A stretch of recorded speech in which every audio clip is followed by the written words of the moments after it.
Welcome to the Fear and Greed Business News Afternoon Report for Tuesday, the 18th of July, 2023. I'm Sean Aylmer. Every afternoon, we've got the 5 stories that happened today that you need to know about. Story number 1, the S&P ASX 200 closed down just a touch to 7,283 points, with the real estate investment trusts and telcos leading the way down, while healthcare companies were among the best performers.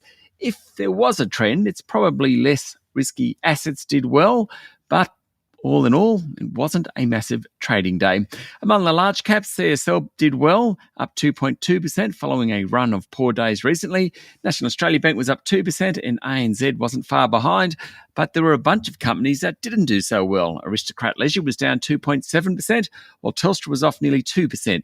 Transurban, Woodside and BHP were also poor performers.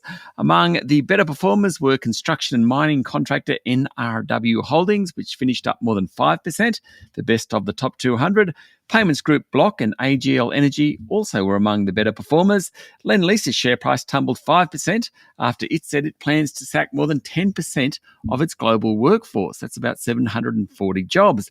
Investors are worried about what it means for earnings. And the share price of rail freight operator Horizon fell 5% after it downgraded its earnings outlook.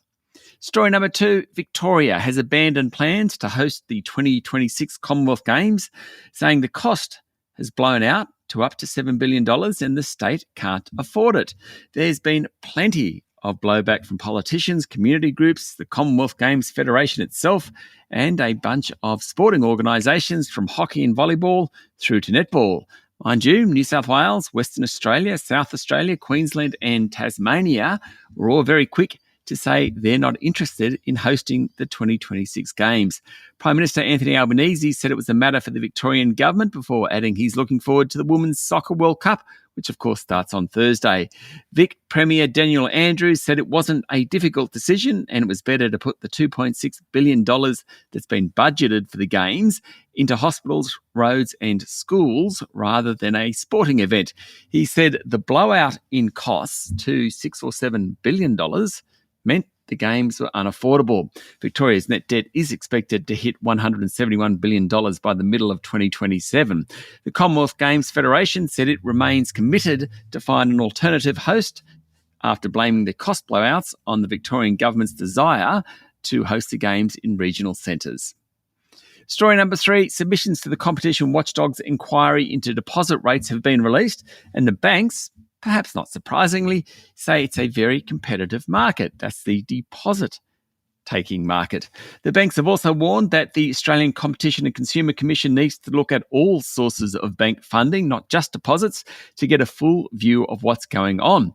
Now, deposits provide very cheap money for banks to then lend to customers. In fact, deposits provide about 60% of the money that they use to make home or business loans. But there are plenty of other ways, through bond markets or interbank loans, that banks use, and they're more expensive. The banks are worried that unless all sources are considered in this inquiry, the government could make decisions about deposit rates that significantly harm profitability. The inquiry was announced back in March after complaints that banks weren't lifting deposit rates as fast as they were lifting mortgage rates. Story number 4, gloves and personal protection equipment manufacturer Ansell downgraded its earnings outlook today, saying customers post-COVID have ordered much less and the group has high levels of inventory. That sent Ansell's share price down 14% today. Ansell's earnings during COVID were very, very strong, given everyone wanted their products. The group's share price went from about $29 pre-COVID to $42 peak COVID. It's now just over $24. Ansell is heavily exposed to the global economic slowdown, and given most of its products are fairly commoditized, it doesn't have a lot of pricing power. The downgrade also reflects foreign exchange losses, higher interest costs, and a higher tax rate. Chief Executive Officer Neil Salmon said the group's organisational structure is overly complex and that it's getting in the way of the company's effectiveness. And finally, story number 5, Chinese property developer Evergrande has for the first time unveiled the scale of financial losses incurred by a 2021 default that sparked a crisis in the country's property sector, a crisis that China hasn't really recovered from. The group, which is in the midst of a lengthy restructuring process, reported losses of about $100 billion in 2021 and $22 billion in 2022.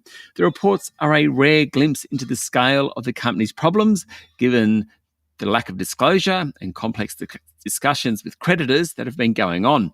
The company at the time of its default had borrowed about $20 billion from international creditors. That's it for the afternoon report for Tuesday, the 18th of July, 2023. Don't forget to hit follow on the podcast and find Fear and Greed on LinkedIn, Instagram, Twitter, and Facebook. Join Michael Thompson and I tomorrow morning for the Fast 5 by Fear and Greed, the top 5 business stories you need to know in just 5 minutes. I'm Sean Aylmer. Enjoy your evening.